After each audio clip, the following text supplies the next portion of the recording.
What's up? Is it live?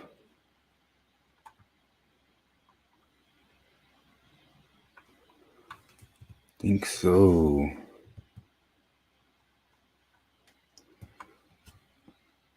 I don't think Guatemax is gonna show, so I might need to reschedule this. But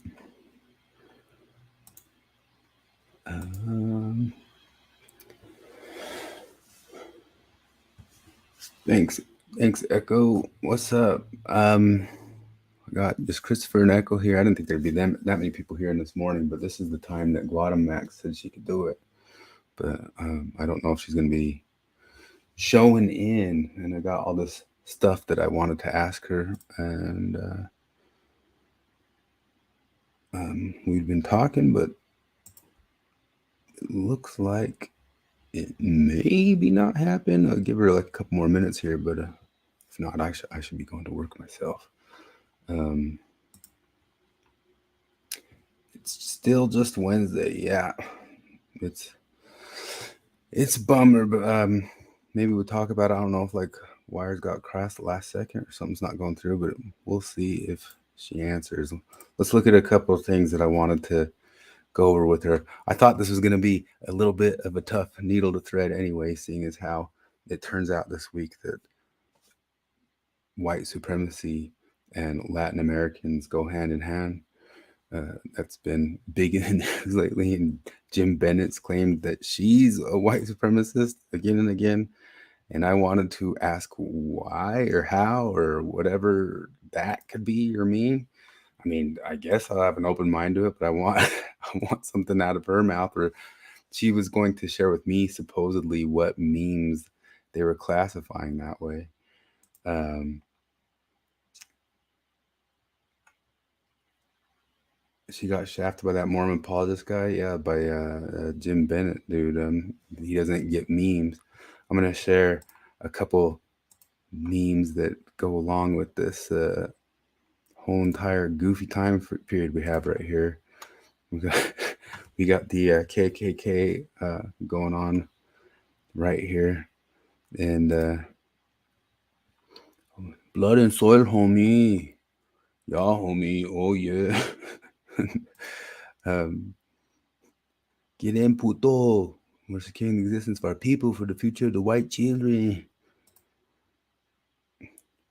White people deserve a homeland, they say.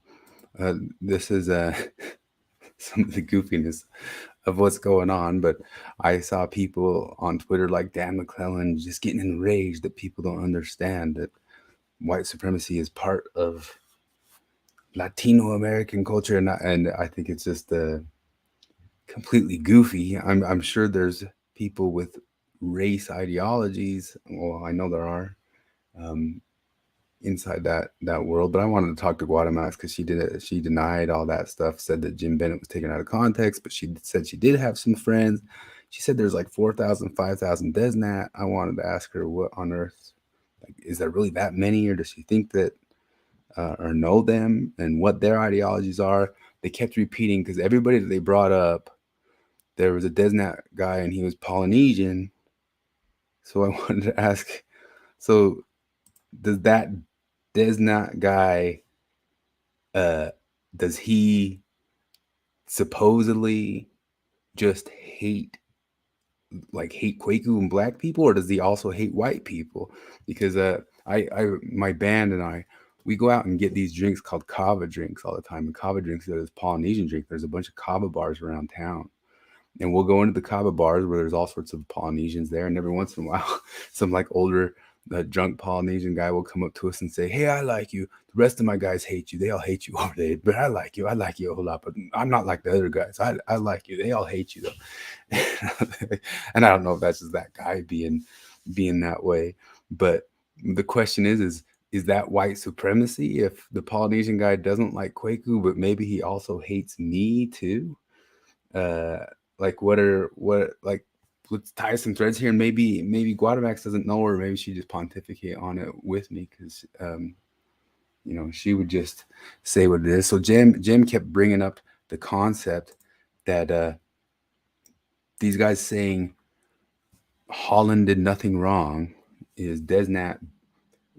So part of what we wanted to go over is that Jim Bennett doesn't get memes, right? He's a boomer, and uh, that goes without saying. But he kept bringing up multiple times. These guys saying Holland did nothing wrong was like Hitler did nothing wrong. Hitler did nothing wrong. Well, you know, let me take a look at where that comes from in Know Your Meme. If you remember, Hitler did nothing wrong. Got real popular around the time frame that Mountain Dew was trying to get people to name their brand. And they, if you remember Bodie McBoatface, there was this boat in Canada or something like that, where they had the internet vote on the name of a boat, and they named it Bodie McBoatface. The first version of that was Hitler did nothing wrong.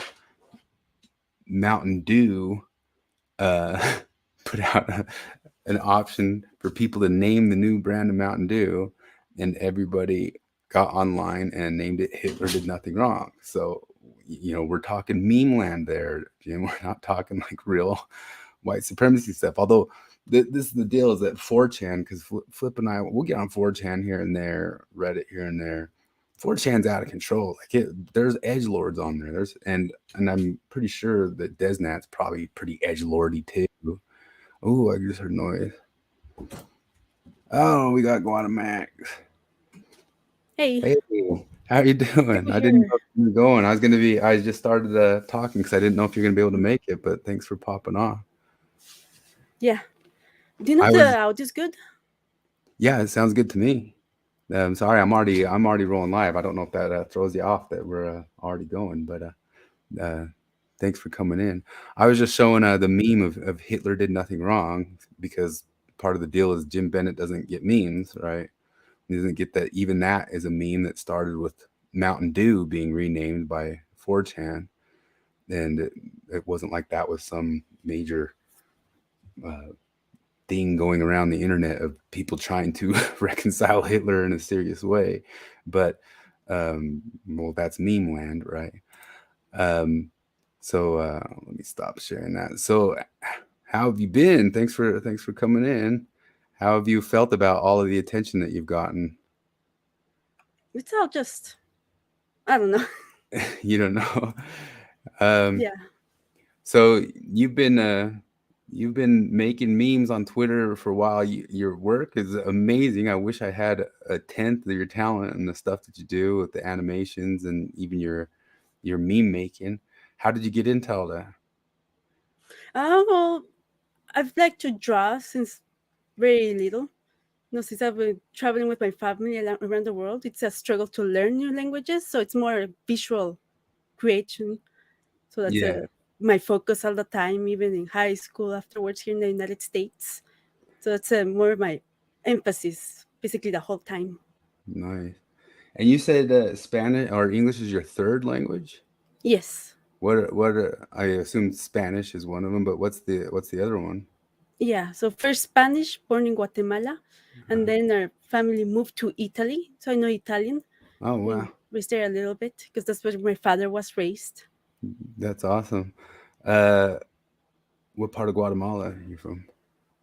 So I was born in the capital because of my mother's side, but mostly from the interior, Coban, Tactic Coban, more highland, forested area, Oh, rainforest. nice. So, how much had I don't know if you want to get a ton into like your history, if you just want to go straight into talking about Jim Bennett and this whole weird thing that happened.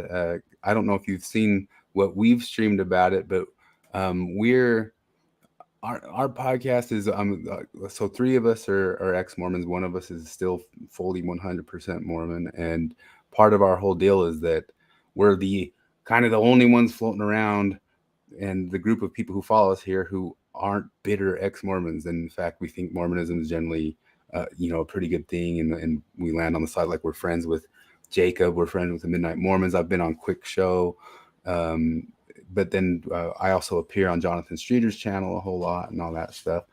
But our whole deal is that not only do we kind of reconcile that we think Mormon people especially are perfectly good people, but that there's also a large push in the ex-Mormon community to kind of over demonize Mormons and that sort of thing.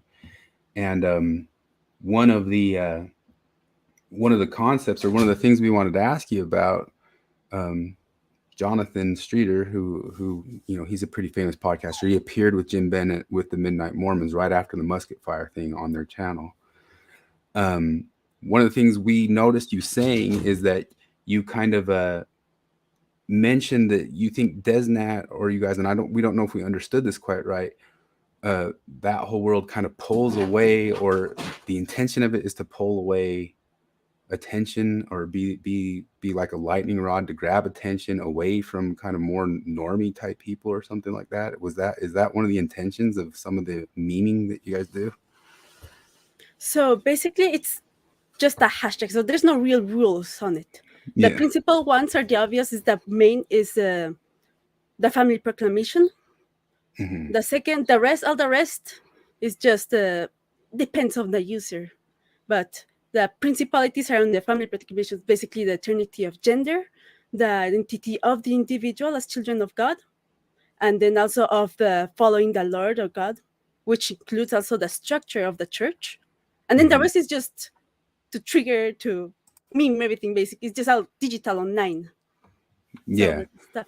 And to grab attention. So one of the things I said, well, it says there's not here everywhere. Well, as it was noticed in the chat room, of the live stream, in also Twitter itself, no, nobody, almost basically everyone doesn't really know, has never heard of DesNat. It's just a small Twitter thing. So to be said, that's the whole point. The whole, every single auntie or everyone, they know of DesNat, but everyone else doesn't know it. So that's how it grabs attention. It's what do you say, when there's a body and it has a virus gets in, an antibody will be sent. Yeah. It will be a natural cause. It will be the first thing. So the virus will attack the whole. It will go straight to the weaker organs, but the antibody will get in the way.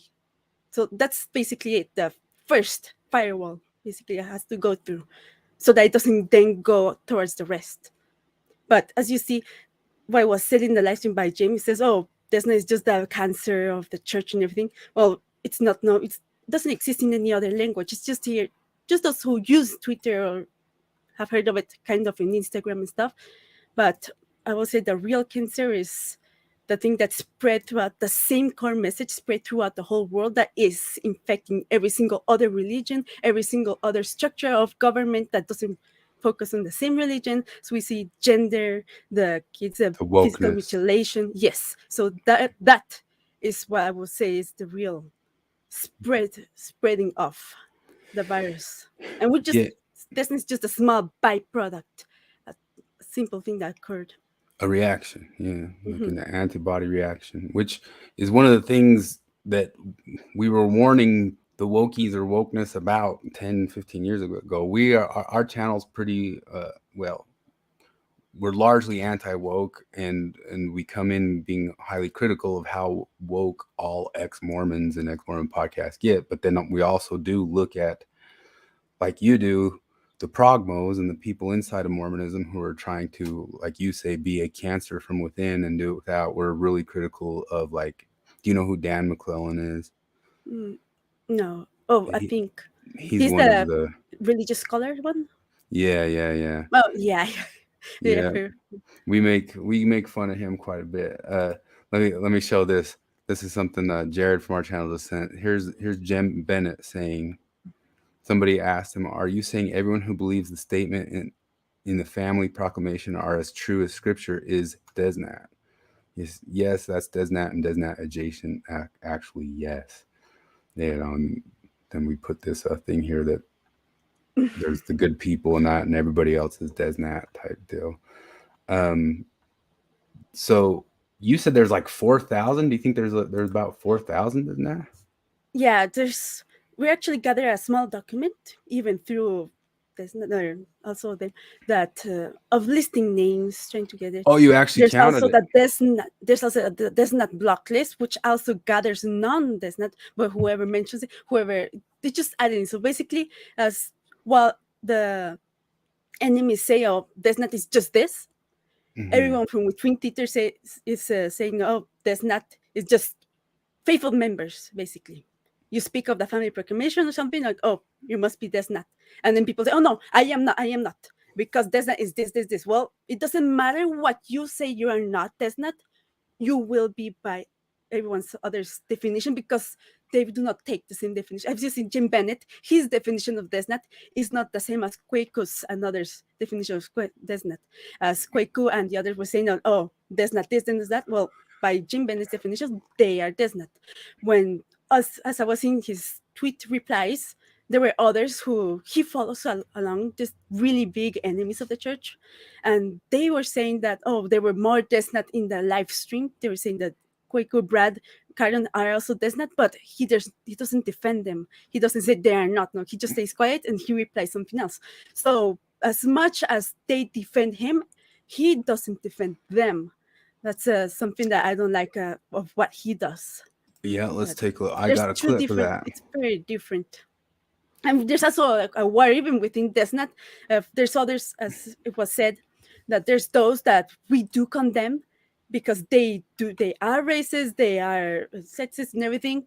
That and they say, oh, Desnat should not be this. It's just faithful members now, and everyone else is the whole core is just, hey, you are wrong, and even that account, the what's his name, forgot, where it was suspended and stuff like that. It's just we do. And you It's said just there's about anyone who uses this. 4 or 5 of those more extreme guys, but every movement in the world ultimately online gets defined by their most extreme people. That's the game that they play. And sometimes you wonder if some of the extreme people will get planted sometimes too Yeah.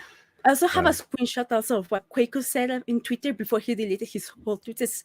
There's a whole thing of with Quaco that he dares not mention. That's why he deleted his whole Twitter account. Because you think he said, oh, they went after me like they went after you. They call you Antimo, they call me Etzmo. But do you know why? What happened with Quaco on I Twitter? saw some of it, but most of what I saw is I did see that Kwaku got into a little bit of doing some doxing of some of the DesNet people, but and didn't he just openly said, "Oh, I don't apologize for doxing them because they're bad and that sort of stuff." But Mhm. I didn't catch what that was on the tail end. Like, what did Kwaku do in his direction towards them? Yeah. So what he doesn't tell everyone or anyone, as I was part of, while I was still in DesNet, is I was part of a small group called a Pearl Necklace Task Force. No, Hmm. Quaker with a pearl necklace. We're Hmm. trying to see what, as we do keep tabs on individuals, screenshots and everything and all that. And Hussein is his tweets, they're nothing like James. He posts a theosophy, Scientology, others basically deep esoteric stuff. Oh Or yeah, he gets into yeah, the but his backlash, hermeticism. Yeah. yes, his backlash of him is because he posts cringe. That's why he has Uh, nothing to do, nothing against the church. No, that's and regular members saying, "Hey, you're wrong here," or "No, that church." And this one, the one that actually got more increase on it is there. He does some random posts. He was once with when he was he does parties and stuff, so he has to also pay that traveling for individuals, and he was paying for the traveling of a couple of women, and it's just a random thing. Hey, I'm not sure if Airbnb or what he was using that they didn't actually give him, I think, the actual housing or payment and stuff, but that was just a bit like random stuff like to mess around with Quaker. So basically, it's just messing around with him, but not because he's an enemy, but because he posts cringe also on Instagram. It's more he focuses a lot more on the esoteric, placing it over the faith, as in Julie Hanks. She does one thing, swaying to one direction. Well, Quaker does the exact opposite of he's a member, but he just involves a couple of things that are just Gnosticism and strange. Gnosticism and Yes, Hermeticism, and they had and a therefore, stream yeah. just yesterday where he Mhm. went into detail about that again, where he was talking about Hermes, what Trismegistus, I can never say that second name of it, Mhm. which is and Thoth and all that sorts of stuff, which Yes, I is see the videos. yeah, Yeah, that's but Hermeticism type. Go ahead. yeah, he uses it to replace the prophets. So it is one thing to know that yes, prophets are infallible, but it is another to he also made a Twitter list of the order of, hey, here's I have the screenshot. that's the advantage of a phone. You can take screenshots of stuff. Yeah, you can But share to the it's weird. screen too if you want to, or Oh, you should be it's on able my to. phone, Oh, okay. basically. Yeah, but it's not really cropped correctly. Well, let me put here the list. So yeah, he tried. So do you know what do you know about me, basically? I so far all I really know is I mean I got exposed to just the start of the Jim Bennett thing, all that stuff, and then I've just gone through and mostly looking through your stuff is I've seen memes, but it seems like a lot of your stuff's been taken down too. But I like your talent, like as far as like your visual talent and all that sorts of stuff. But all I know is what you've said. Um, with the Midnight Mormons and all that stuff, and then I have a general view of Desnat. I totally understand what you're saying about anybody gets called Desnat. In fact, I have this clip right here where Jim backs up what you just said. I can play it real quick. But also just to say that there's some goofball, you've probably seen him on Twitter, named Cultural Hall or something like that. And this isn't Yeah, this yeah. isn't the He Ricky went Dude Cultural actually. Hall. Yeah. That guy called me Desnat. So Mhm. so if I'm Yes. Desnat, like it gets all goofy. But here's Jim saying that right here after talking with you that Midnight Mormons are Desnat adjacent, just like you said. He throws them under the bus when he goes on and Yes. talks with RFM and Bill Real. Elder Holland did nothing wrong. It's so strange, this group, because it's like they're Desnat And adjacent. see, they're going for And I don't Holland. They know compare that with they Hitler, are. everything that's Jingle. But what does Holland have that's Hitler and stuff like that? Or even Brigham Young? That's basically they hate the whole birth. They're going after the whole church. That's what I'm saying. Is if we get out, you know the Black Menaces? Yes, I BYU do. speaking. Yeah. So there's no firewall, real firewall in BYU. So when they question members that they don't really know the gospel, and I think what do they don't know what to respond. Basically, that's what we say by regular normies with the weak organs, basically, and Yeah. that's where the Then Kruger Comic Con appeared. The same as this, not it's a natural cause to get in between in the way to they who know the gospel, the details and everything, versus those who don't really know, so that they get cut in the moment, basically. So those who do know, there's an actual rebuttal. yeah, they don't know the It's the game first firewall, yes. that's getting played So on that's them. what this net is also. It's the first firewall, but because Twitter and the other digital mediums involves heavier enemies, which the big bad wolf when he aims his air. There's those with straw houses, and there's just with solid brick houses. If Yeah. the wings they can take the heavy wings, the pig with the brick house. With those with the straw houses, they quickly their house goes away.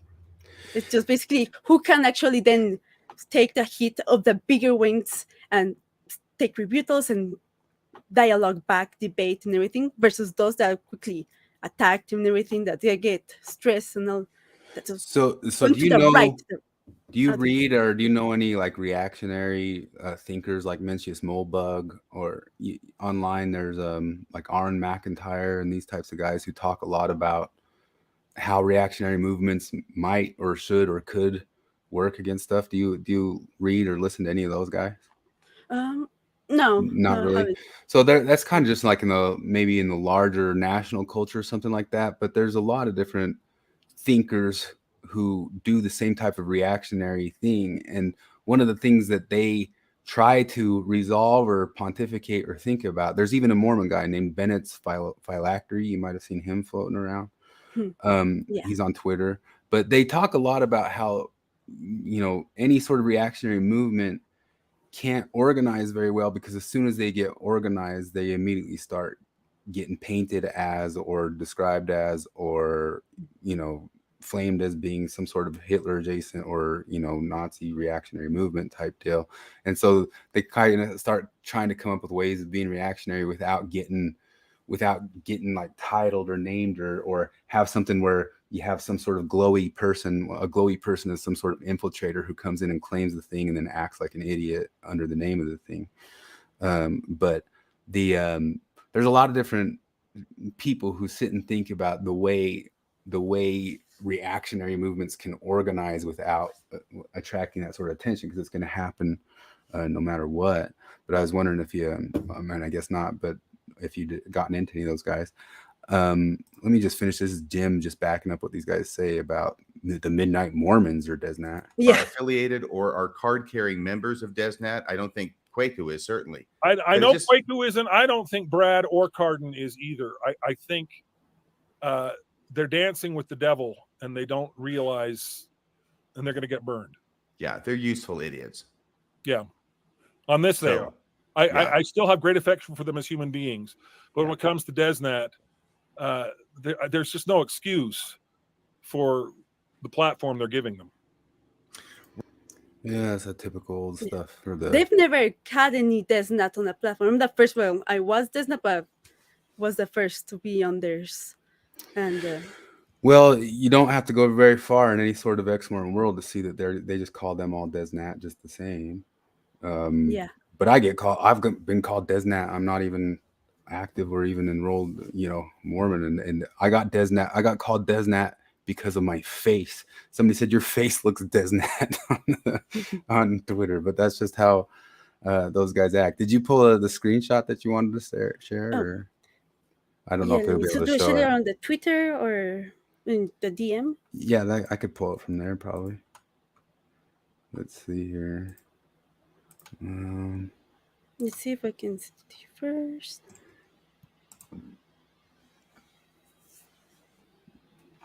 Yeah.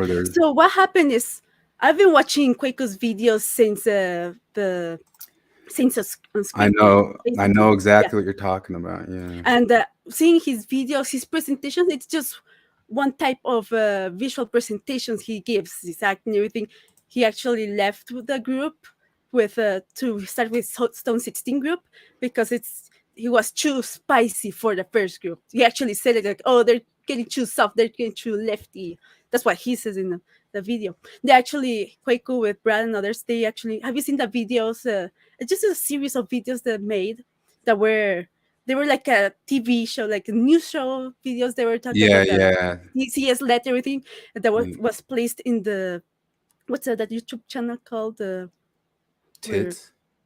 Yes, this is that the one. Show. Yeah. Yep. And then that one got taken down because the others saying, oh, that's just spicy and everything. And that's something that I felt like, oh, that's the same thing I was done with just my reaction and everything. So quite good. Like I was a fan following him. Also, then when he came into Twitter, well, he was already in Twitter, follow him and everything. And that's where we can just to start posting. I didn't know what DesNet was at the time. And then afterwards, then I saw that his presentation on himself on the YouTube mediums is not the same as how he is on Twitter. So basically a double face of no consistency. Even his Instagram, he has his own account, the Jupiter Hill and everything, Twin Flames and stuff. More of more like emotional messages, like motivational messages. But on Twitter, that's where his postings and others. So this is another one that this is one of the also main type of tweets he does that gets him the other many members, even non-destined everything riled up against him, because you can see his order of the prophets. Church leadership sits even below God, Jesus, everything to the very last. So it's not that, oh, the brethren are infallible. I say, no, the brethren are not even the speaker of the Lord. Do not trust them. And then he replaces, but go here, go to theosophy, go to the Scientology, as he posted in, I don't have the screenshot yet, it's in a different page, in Instagram. He said, oh, do you have depression? Do you have that? Try Scientology. Here's this website. Do not take this as an actual, as he was saying, but do it. Just the same thing as Julie Hans in the opposite direction. That's a danger of, well, there's defenders of the church. There's also things that they do that it has to be called out. And that's what was going on in Twitter. He was getting called out for his posts and everything. And because people, even I, don't agree with him with his posts, he goes, oh, you're DesNet, you're DesNet. He was actually, let me put another one, a couple others, actually calling non-DesNet, DesNet. And while he was also chatting with, have you seen the live stream? Because he pulled out a girl named the cop's daughter, as he was talking about. He says, oh, I was called an exmo by her. Like, oh, he's an exmo. Yeah. Oh, that's because he had made a tweet post of, let me put it here, screenshots. Well, he's basically, it's something that it's fun for him to rile up his contention and everything. It was mostly the time while Brad and Karen were in Israel, Jerusalem, recording their video that they put recently. So they weren't really keeping tabs on him. Basically, he was doing his own thing. That's where the whole drama actually happened. The main point of Rising, just not, it's Twitter. It's basically that's where the conflict begins. But yeah, it was So you have when that stuff would happen, would you have like one of the supposed Desnat guys or the people come in and then suddenly say something overly spicy to Kwaku about race or something like that, and that would just blow out the whole argument out of water because one of those other people would come in and or did that not really happen? yeah, so that's what was happening. So as I was saying, it's the men in the chat. It's more like a playground. Basically, there's the kids just like to play Edgy, around, they're and edgy then edge lords. there's the kids that go, hey, let me pull. They fight each other. There's actual the rivalry. They begin. It's the playground. So have you seen have you actually seen the tweet itself of the racist tweet? No. So But they let me show repeated you. it, but you were on that stream when they repeated it, so I don't know if they said it Yeah, exactly. because But that's something that's something strange. Because Quaco actually, well, I was still Desnat. He was the first to follow me. He was the one excited, communicate everything. But then in the live stream, that nobody knows who I was. But then he deleted his whole tweet and everything. But it's more of a presentation. That have you heard what he said to Brad Wickpeck? Was what do you see in her that your defending hurts? Look, he was the first. oh, he was upset Yes, that he's Brad was deflecting. defending you. Basically, yes, he doesn't give context of why he was called Netsman, why this not went after everything. The individuals he presented, the first, the cop's daughter, she's not this not, but that's something that he doesn't tell you, because even in the replies, he was being, oh look, they call me Netsman because I was saying like, hey, Jim Bennett, all the other papas, he was saying that, hey, you are the good guys and everything. He was saying, doing it on purpose. Just to rile things up. He needed to gather like until the point of that's where the racist, you have to see it. It's not really, it's more, it's basically just a very Did you send it? Link. Not yet. Still trying to find it. Let me show this just to back up what you're saying. If you go on the last time I was on Midnight Mormons, we all kind of tried to categorize each other. I was on and they categorized me as ex-Mormon, but basically, like Quaker said, yeah, but you're basically, that's how he said it. But when I got to categorizing Kwaku, I said that I thought he was an occultist or esoteric kind of Mormon, and he accepted it. He's like, yeah, that's pretty much what I am, and I wasn't saying that in a critical manner. I was just saying describing, like, because I think that's just absolutely true. I think you're absolutely right that I think that he puts that Gnosticism, Hermeticism above any sort of Mormon stuff, and that stuff gets pretty strange, and I don't like. He has that whole episode where he says that Joseph Smith was a theosophist, but then strangely enough, they do stuff and they go and look at like the weird art at the UN and the weird strange stuff that seems all like satanic and whatever from all those like NGOs and international corporations they add in that. All that stuff comes from theosophy. Those are theosophists who have pushed their crap into the UN, and it goes so deep you wouldn't even believe. And I would say don't even. I said it before on our podcast, like, Mormons, you guys, like, I wouldn't play with trying to call Mormonism theosophy. Like, that's a different thing, and that's a whole different cult going all the way back to the beginnings of time. But let's see, you got that. Yeah, I should have put it in that. It's hard to find the screenshots because they're blown out. No, gotcha. But yeah, but that's something that I was saying. It's a presentation that he puts in YouTube or everything on digital media. That while I was saying it's more like, oh, this is something interesting that's shown that in the YouTube. Like, hey, here's something interesting to esoteric, very interesting, but don't take us seriously. But then on Twitter, it's what he says he takes it seriously. Yes, he does actually. And if you don't agree with him, he attacks. Well, here it is. I mean, here he is saying it just on their show. Edgar Cayce says, don't get mad at me. The god Akash, who is an ancient Eastern god, basically similar to Thoth. So Thoth, or Thoth is the originator god of all of Hermeticism and Gnosticism, which I mean, if you want to get deep into that stuff, Yes, and yes, there are different branches of the deep esoteric, but that's something that he looks at into one, but then he takes it very seriously in the behind the scenes. That's something There's that a lot of I learned Mormons like. afterwards. So we're on a Facebook page and we kind of follow it. It's called the Latter-day Lobsters, and all these guys are big Jordan Peterson fans and all that stuff. And they get into Carl Jung. A lot of Carl Jung stuff actually kind of goes back into the esoteric, just the same as this other stuff. But that channel of people, if you follow it well enough, Kevin, who's the believing member on my channel, he's the full-on guy.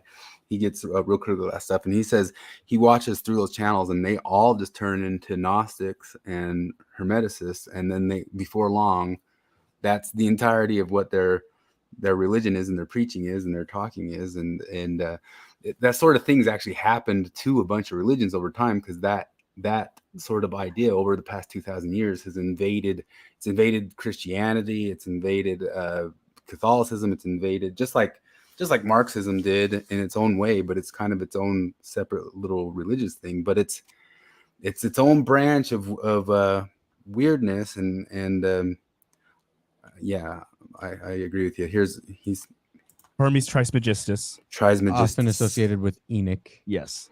And I gotta make sure The to put Book my of verses so Enoch. you guys can see how this. If you want to learn about it, there's this channel called the Esoterica or something like that, and it goes into deep dives of where each one of those. Yes, we things also come have from. within DesNet, since it doesn't really have the rules, we also do have our own branch of more deeper, like our own theology, cosmology, and everything, restore cosmos and everything. Do you know Speed Read Dan? Dan? Yeah, Speed Read Dan the physiognomy looks and stuff. Oh yeah, yes. I have Yes. followed him. Yeah. So here's the thing that, well, basically, if they all know me, they follow me, we chat in DMs, everything, and one of the things is, well, when Keiko asked me to Brad, like, what does he see in me? Well, the same can be asking him, like, well, I was still Desna and crazy. Why was he following me and like even interacting with me for a whole year? It's something that the public doesn't know. He was acting like I'm nothing, or trying to present his tweets a different way. And one of his recent threads before he deleted the whole thing was basically the George Washington and the first founders. Yeah, and he gets into that. He was demonizing them, saying, "Oh, they're satanic, they're Masonic," but basically saying that do not, as you can see in YouTube, he does not agree with them. Saying, "Oh, I've seen he's talked about it on Midnight Mornings." Yes, but in the thread, it's basically just a forced thing, and that's where the people are saying, "Hey, don't do this.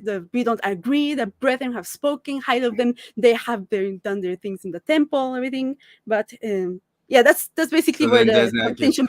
It's nothing the same when he compares himself out of randomness with Jim Bennett. They say, "Oh, they call me Etzmo because." Yes, and he pulls out a tweet of not a Desna saying that Desna saying this, and then another one saying he had placed another tweet afterwards where the whole drama began, where he's saying like, "Oh, here's the bishops doing messing around with kids," and saying, "Oh no, what should we do to avoid having the church's reputation have the whole look as the Catholic Church because of these very few?"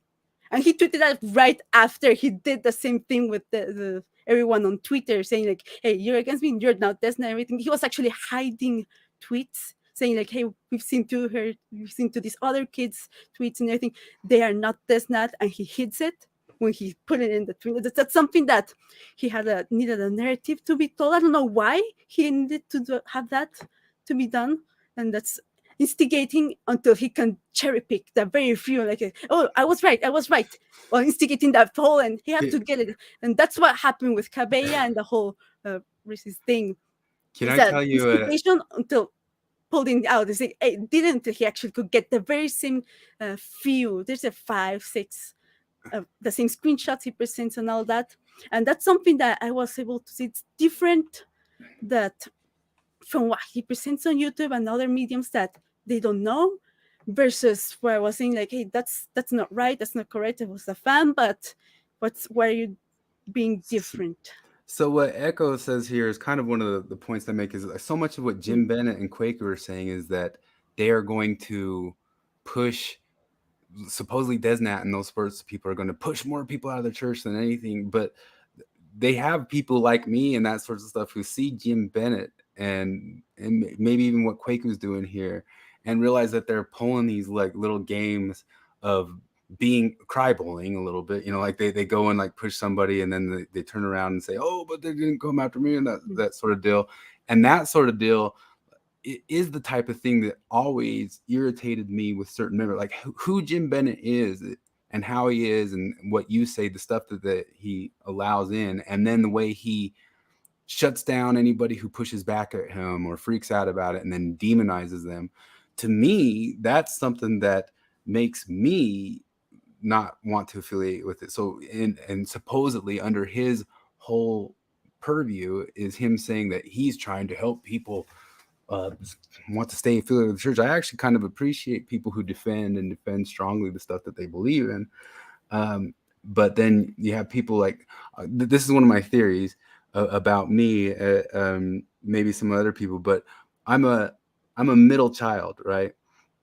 And being a middle child growing up, you have your little brother who will sometimes like play the victim when they're like, say you're in the back seat and you're all like kind of slapping on each other, and the little brother will play the victim, and then the older brother will kind of play the person who barks at you and says, oh, you guys all need to stop that. And then in the weird way, you're the one who just kind of catches the butt end of everything, because you're just a peer to a bully to the guy who says, oh, they're bullying me, even though they started it or something like that.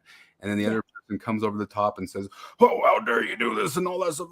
We're above all this stuff, when they were doing it too.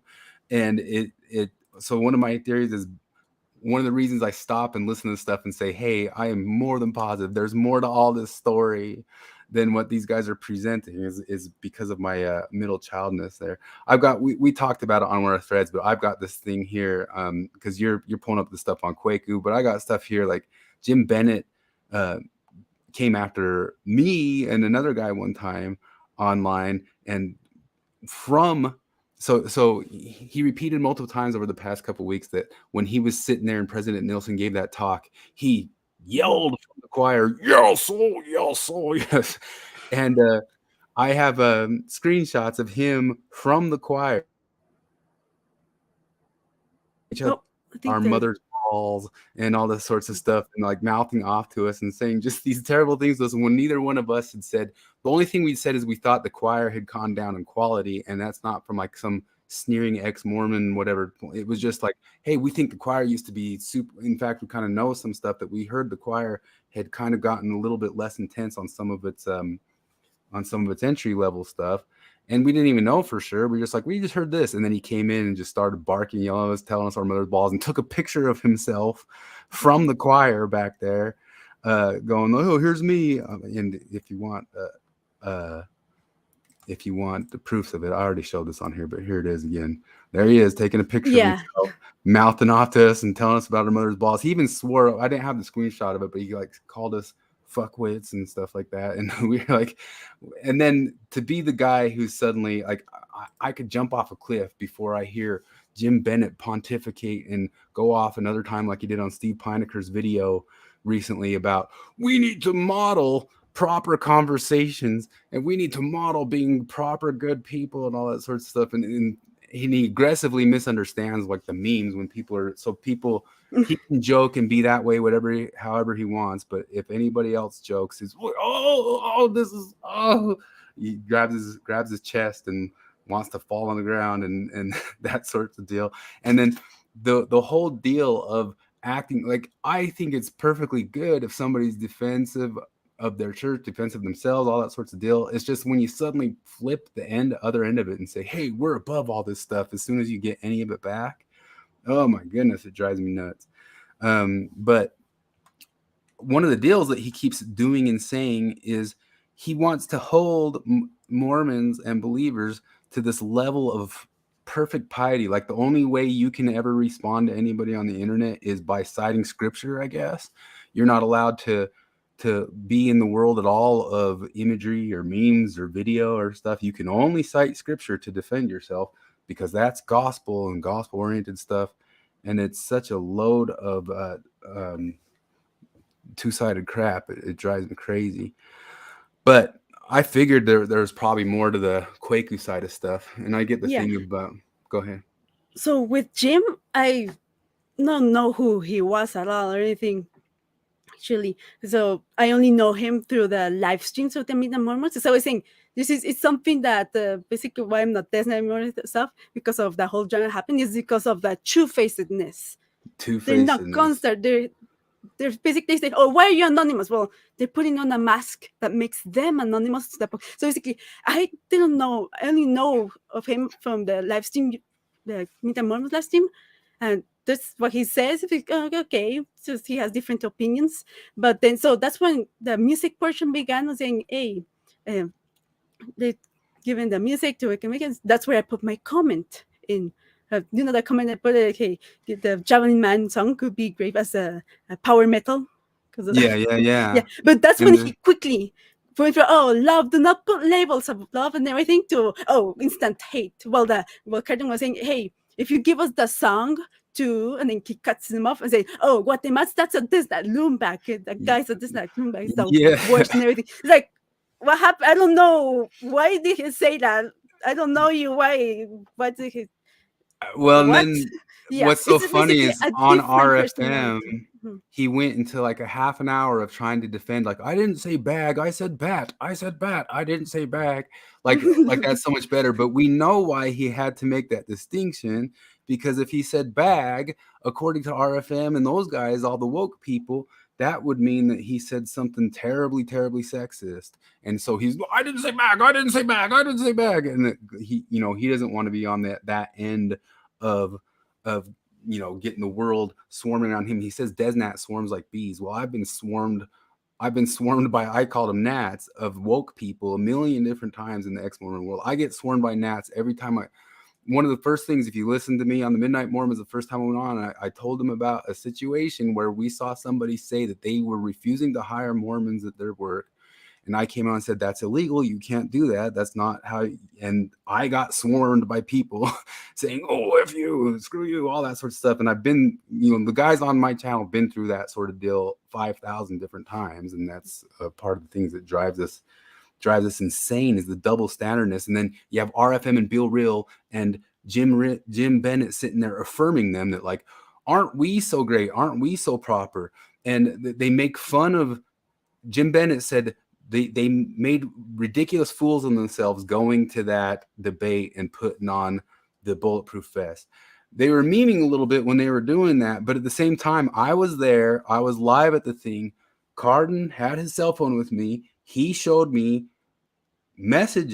phone messages of direct threats that he got from ex-Mormons that said we were going to come do something to you. That was real. I listened to them myself. They were making a joke having those bulletproof vests on, but they got real threats. I listened to them myself.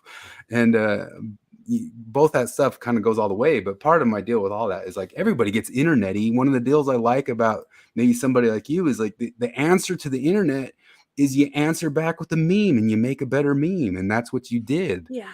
And that's something that the other doesn't know. So that's something that I have been doing. I do the visuals, basically edit visual Photoshop stuff. I also did some feds, but that's where so the audience doesn't know about me. So when I came in the show, they say, hey, who is she? They don't know me.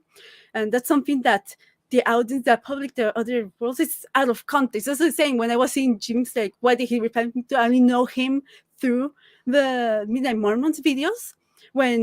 Because the reason why Cardon said memes, it's not just run. He tried to say in the live stream, say, oh, I didn't mean it for the memes. No, it's a specific word that he knows who I am, because on Twitter, I'm known by all of them and a couple others. In fact, it was Faithful Saint who sent my contact to Cardon, and he called me because of my memes.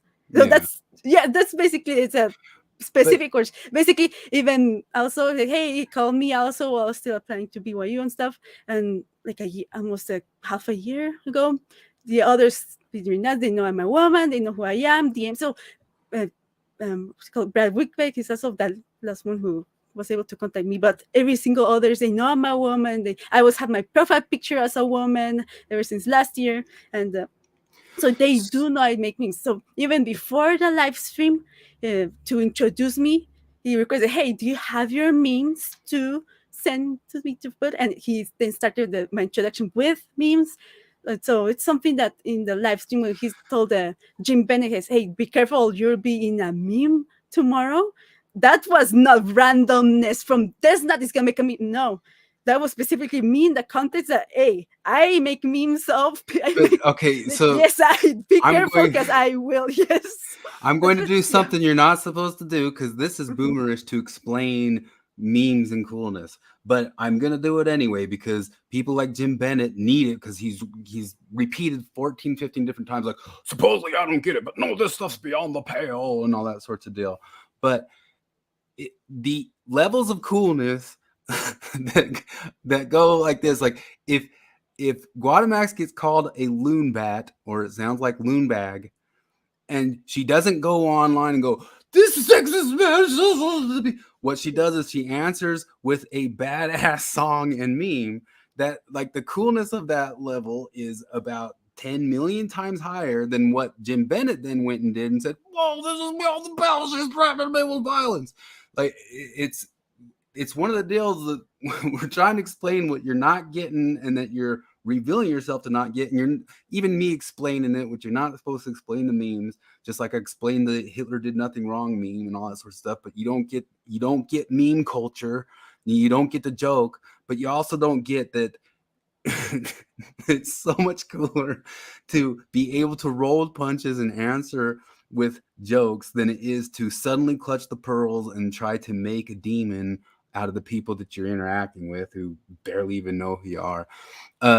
But I wanted to ask, because they kept saying that, oh, all through your history you had white supremacist memes, Guatemax, the white supremacist. And this is one of the issues. I brought it up at the beginning because we're sitting here in the middle of some days where there was a shooter a couple of days ago who was a Latino that the whole world's now trying to paint as a white supremacist. And there's you said that one of the worst actors in Desnat is a Polynesian guy who does say racist things, and people call this stuff like white supremacy or something like that. And my question to you is like, what? Okay, so first off, what the heck are they claiming that you're supposedly got some white supremacist memes back there? And then secondly, can that stuff even be framed as this? Like, if a Polynesian guy says stuff that's anti-black or whatever, is it because he's pro-Aryan nation, or is it just his own, deal? Or like, what do you know about like that whole concept? So I'm trying to find more screenshots because they're all messed in my image gallery, but I have to send them, put them in a folder, and maybe if possible, make another live stream with you just to go through all of it, because it's all messed up. But right now I can only talk so the about other it. guys on my channel totally wanted to be with you and talk with you too. Only it's early, so none of them could do it. They're all at work. Yeah, I only have morning time available also. But we can do it again totally and go over the memes better and prepare it better. And once again, you're not supposed to explain memes, but if Jim's not going to get it, if Jim's not going to get it until we do it, maybe we got to do it. So have you seen this other? There was another, like, he really. I sent it to also Carden. He really doesn't really get memes.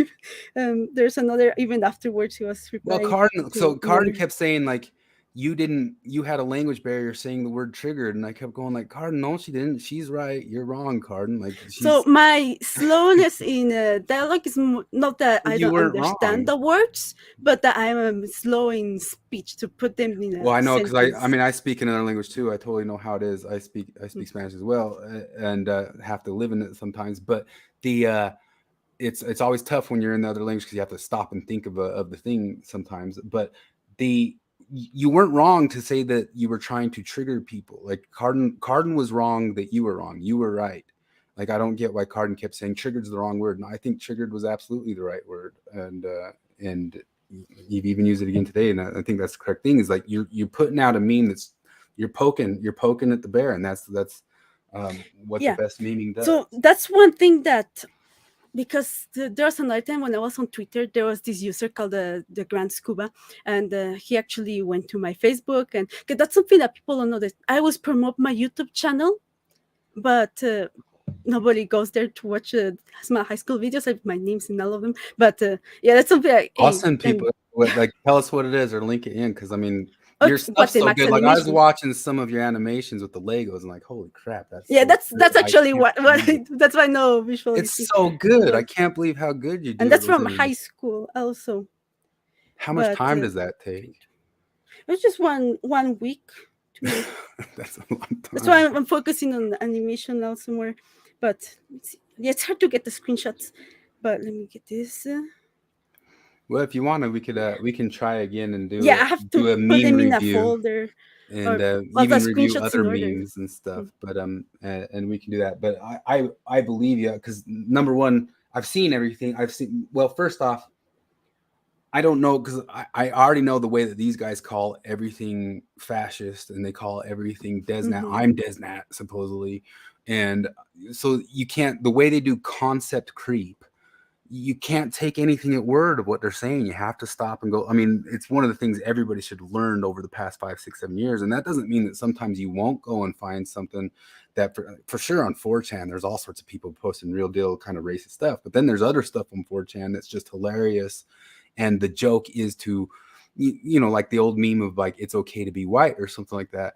Like that sort of meme is designed to trigger a reaction to make somebody like Jim Bennett go, it's not okay to be white. Like that's the trigger that you're trying to get. The joke is the person who reacts to it saying something really, really stupid. And, but I mean, we'd have to review and see them and see if some of them are beyond the pale, as Jim Bennett says, Let me or not. give you a list of images and videos of what my actual memes look like, because I do have them here. And so when I was, because the other one, have you seen the start of the live stream, the Midnight Mormons, where they were presenting my memes, the visual images? There was one with the brethren with muskets at the Y Mountain. So that's one, another Antimo big one. He was actually putting the pictures of my family on Twitter. And that was because I had gone, but that was during because I was making a memes at the meantime. They're just silly videos. You will see that they're not white supremacists and everything. And then there's this other, they changed the interpretation of it, basically. But yeah, so yeah, when I had first gotten my endowments, he had then taken a picture of my family and replied to my tweet of when I had gotten my endowments with a picture of, oh, this is how you are. Well, here's a picture of your family. And I wonder what they're going to think. Well, my family has already seen all my stuff, my memes and Photoshop, but it's when he posted that, I made a meme right at the same day. Like, that's how I react. I visually, instead of talking, it's just images, say more. Yeah. So this is this one that the Cardon showed in the live stream is actually the one that I made in reaction to him, the other user. Let's see if I can find it. Not sure. I'll show you. Let me while you're looking for it, you can look for it in peace. I want to show some of the stuff. Did you watch Jim on RFM's channel? Do you know RFM and Bill Real? No, I haven't seen it. So he goes on and he reviews this whole entire thing on what's called Mormonism Live, and these guys are probably like the second biggest like ex-Mormons, behind John DeLynn, and he goes on and just kind of reviews the whole thing with him. But listen to this. Listen to Above the Fray, Jim Bennett here. Clearly, last week, but we'll see if I did. Can I finish? Jim had a long time to Can I finish? Okay, then please don't. I wanted to kick him in the face when he said that. Did I finish? There he is saying he wants to kick Brad in the face. Let's see here. Let's see if I can find. So they pulled up this moment that they called the smoking gun, which is a moment that you said the word muskets inside of the thing here. Let me show you this. Every single one of my memes, every single one of my videos has always had muskets. Even the one with Ratatouille, the very rat has a musket under a banner of Ratatouille. It's just a visual. They don't understand metaphors, but then they want the Book of Mormon to also not be literal and stuff. It's just they needed to have it their own way, and if it's against them, it's literal threat instead of metaphor. So listen to this. They think you gave the smoking gun of all stuff that made Elder Holland a baddie here. About the gospel of Jesus Is that all quiet? Yeah. Christ. When was the last time you saw a Quentin Tarantino video posted in general conference? When was the last time you saw Quentin Tarantino's violence used to represent the principles of the gospel and defend the church? Muskets. So when you said that, Boom. And I thought this was the smoking gun of all smoking guns. The smoking musket of all smoking muskets. She admits that she drew the connection that that's the approval in the message being formally given in the church is Elder Holland standing up at BYU and using the phrase muskets. And of course they would. Look, I'm not a rocket scientist, but my dad was. And it doesn't take that much intelligence to know that if you've got a DesNet group over here that thrives in all of this violent imagery, to have an apostle say something like that, even though the apostle didn't mean it to be taken that way, that this DesNet group is going to take it and use it that way. And so now Elder Holland has inadvertently made himself the patron saint of DesNet. Yeah.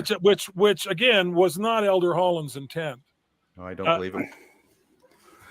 so they That's think the one that isn't it?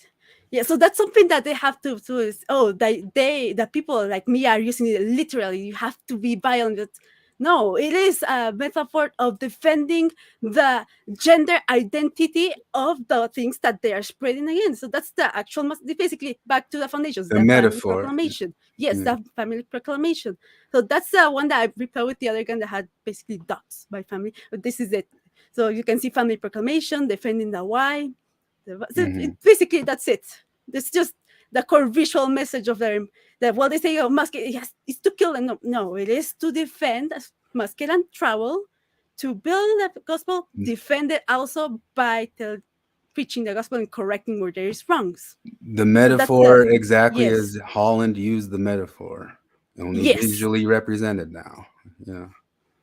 And it's them who takes it to the nth degree of thinking it means something. Yes. So every single one of my videos that I've made, as images, they always have a mask. That's the whole point. It's just to remind, but they don't understand basically they say as a metaphor, but we interpret that the others are not taking it as a metaphor. Well, there's That's the whole point of if we just go off of visuals right here, and Kwaku even mentioned it a little bit because it tripped Kwaku out, and Kwaku was right to be tripped out by this. But like, if we look at the visual on the screen right here, and we've got Kwaku and Guatemax, the diverse, young LDS people who understand the internet and make jokes, even though Kwaku's used it in his certain ways of poking bears and then hiding and that sort of stuff, as you're saying. These three guys sitting here, these three older boomers sitting here examining it, it might as well be aliens trying to understand a different planet. Like it really is. Like they're just sitting here trying to evaluate something that they just have no context for whatsoever, to the point that it makes me giggle almost, that they just, not only are they not going to be able to understand it, they're also motivated to aggressively not understand it. Yeah. So here's another. These are the memes that I make. So you can see. Oh, that one doesn't really have it in his hand yet. That's an old version. But let's see if I can find the other ones.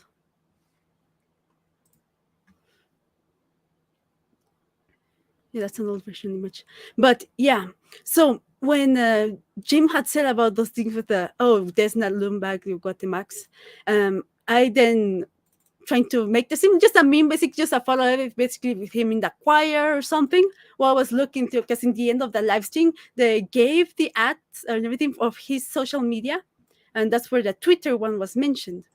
Uh-huh. So I went in, and the first thing I said is, I'm blocked. Say, why am I blocked? I don't know. I don't know him. And then using an alt, looking at his tweets, it's all just very opposite, basically, as I said again, two-faced. And this one thing is, well, one, it's two different put on masks. That's how they are anonymous. They say, oh, look at the anonymous. That's not, but they have to be anonymous themselves in their own way. And that's something that when I see the tweets, everything, while the media monsters defend him, he doesn't defend them. That's something that I don't like. Yeah, about he goes on to the other place, Yeah. and he becomes a completely Twitter different search person thing. when he goes on with John Lynn or he comes on with the RFM, and he just becomes completely apologetic with them. But one of the things that they've constantly pointed out is that they have all of the goodwill or charity. They give charity to Jeremy Reynolds till the end of time, and then on the other side, they say we got to not demonize and not all this sorts of stuff. He starts out all these podcasts by calling you slime and sludge and fascist, and the whole thing is like him cheering President Nielsen, saying that, oh, we got to not be othering other people and all sorts of stuff. But then they have this justification that the Desmont people and all of them are so beyond the pale and all that sorts of deal. And it's like, you're not going to get whatever President Nelson is claiming or talking about there if you say, yeah, but we've got certain people that we're allowed to demonize. And I 100% agree with you that people can get, you got 4 or 5 guys who are extremists or whatever, but the leftist side, the side that Jim is saying that we just got to understand that these guys are lovey-doveys. No, that's not exactly how they work. Let me show this. Hold on a second. That's a good meme right there at the Ratatouille. Yeah, that's the other one. That there's a couple more. It's all just that's the memes I make basically. But I was saying that I've seen that. Oh, do not put restrictions in love, Jim was saying, and then I'm highly intolerant with those who are against being loving and everything. But he doesn't really say things. And when I was seeing his tweets, basically it says, well, right after that live stream of the love again, when he was chatting against the Courier Chronicle, I forgot his name also, but then his tweets, he was basically bad mouthing, swearing, talking bad. His definition of love is basically clearly defined there, but not there's not defined it. And then he talks bad about Faithful Saint. It's really horrible stuff. As Lucas said, because Kevin, who's on our channel, full on believing member and good guy too, he's interacted with Jim multiple times on Twitter and just found Jim to be insufferable and intolerable and just so knee-jerk reaction, and then he stonewalls any sort of a description back. Like, Jim, we're going to explain to you what image flip is. Well, I don't care what image flip is. And he just doesn't want to understand it. But so I made this post on Jacob Hansen's channel, and Jacob made this thing, and he had this Quorum of the 12 hierarchy of progmos, right? And it's kind of a joke, but this is Dan McClellan, who I was telling you about. Anyway, so one of the things I ask him here is, if these guys, if this really was the future, if this really is the Quorum of the 12 in 20 years from now, how much do you think that, woke Marxist freak outside is going to be perfectly appreciative of this and say, okay, fine, go on your way, Mormon Church? Or are they just going to keep pushing on you like they always just keep pushing on you? But one of the other points there is like Dan McClellan, who Jacob Hansen put up towards the top of the Progmo presidency. So here he is and how he acts on Twitter. Like, ladies, the Bible says everything's about my dick type deal. And like his stuff is constant like that. Fine. My whole thing is like, Jim Bennett, fine, you guys are this fine. But the two-facedness is what drives me nuts. Like, where are you in this guy's feed saying this is beyond the pale, this is contentious, this is blah blah blah blah? Why are you not in so if it comes from the left or the wokies, all hands are off. You can be as internety and whatever that you want. But like it says, rules for thee, not for me. I think that's what the saying goes. Exactly. And that's just one little tweet, but there's a million of them. Like, that whole entire side is not pleasant. Like, we've had interactions with Jackson Washburn, and sometimes he'll act completely pious and completely nice and all that stuff. Other times he gets as internety as anybody. He called me Chungus, a big Chungus one time, which is fine. That's funny.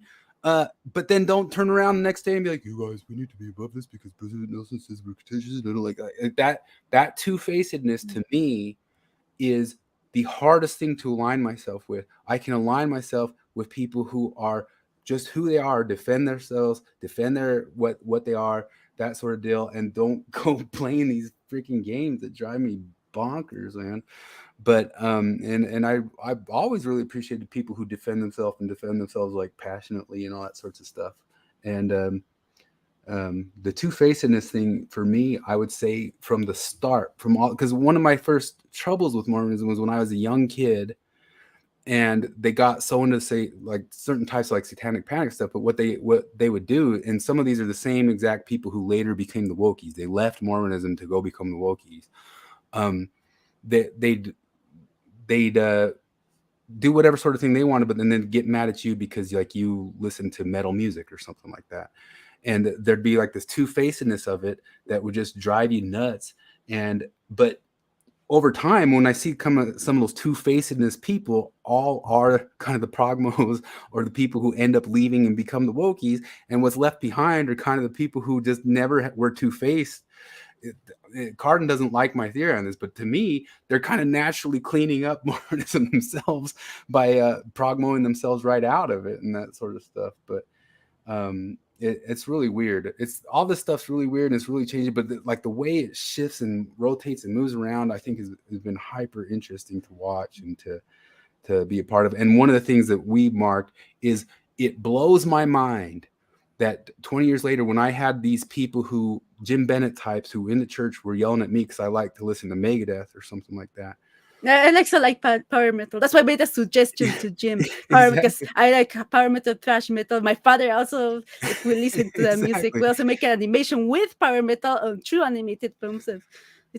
So one of my jokes and one of my criticisms, I point at all the ex-Mormons and go, hey, ex-Mormons, why all the years later are the cool ones, all the people, all the Mormons who are defending stuff, the ones who get the memes, the ones who get the jokes, the ones who are fine, the ones who are understanding this world, and the ones who are still in that thing of, oh my gosh, you guys are all kind of progmoing yourself out into some other sort of weird blue church. So you guys explain to me, why is it going like this? Why are the ones who get the world of memery and not being overreactive nuts about stuff, the ones who are still in the church, that explain it, you know? nobody's able to explain it, why that's happening. That, like, to me, there's like been a weird just kind of realignment in the stuff that it really kind of wiles me out. But it's I appreciate like 100%. Like I said it on our last stream, the way that you showed that if somebody calls you a loonback, you drop a dank meme on them.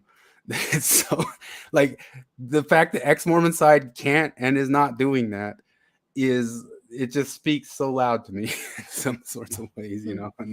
And I was looking at his tweets. So basically, he poked me, so I'm a poke. It's as if actions don't have consequences to them. It's, hey, I can talk bad like this just quick. Okay, do you expect me to not do nothing or something? Like, go out without consequences or stuff. So I was. Have you seen the Photoshop edits I made of Card and everything, like I'm muscled up and stuff? So I was thinking, like, what can I do with Jim or something, like something musical, everything. In fact, one of the animations I wanted, I'm looking for a voice singer, basically in the more of a choir in the lower side. So he was basically perfect for it. Like if I could get to hear his voice and stuff, but. Something that, I was searching his Twitter to see what does he have or stuff, and that's when I said, like, hey, he's not that good guy he is on the YouTube live stream, as he presents, as the audience knows that they don't know. And that's where it was changed from a simple Photoshop edit to an actual, here's this video of what you are, and just to poke back. And if you don't like to get poked, then don't poke in the first place. Exactly. Depends. Don't poke even in the wrong place, even, because if you're gonna poke the dog, the chihuahua, it's gonna bark. If you poke the people, it's gonna bite hard. It depends on he poked me, so I'm a poke back.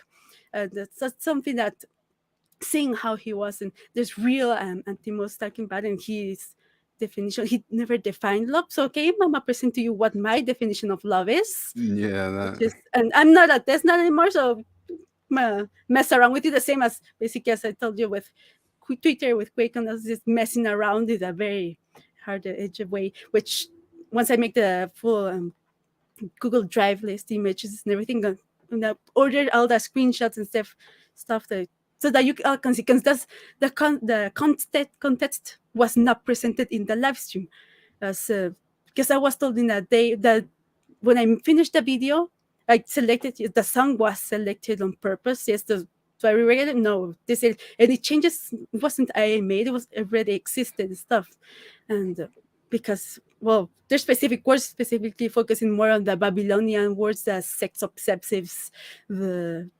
getting stung by this, not the stuff. There's some specifications. The rest is just in between wordage, which I didn't mind because it's to keep the flow of the music, basically. Yeah. But in the end, you saw that there's "I love you, Jim Bennett." That's love.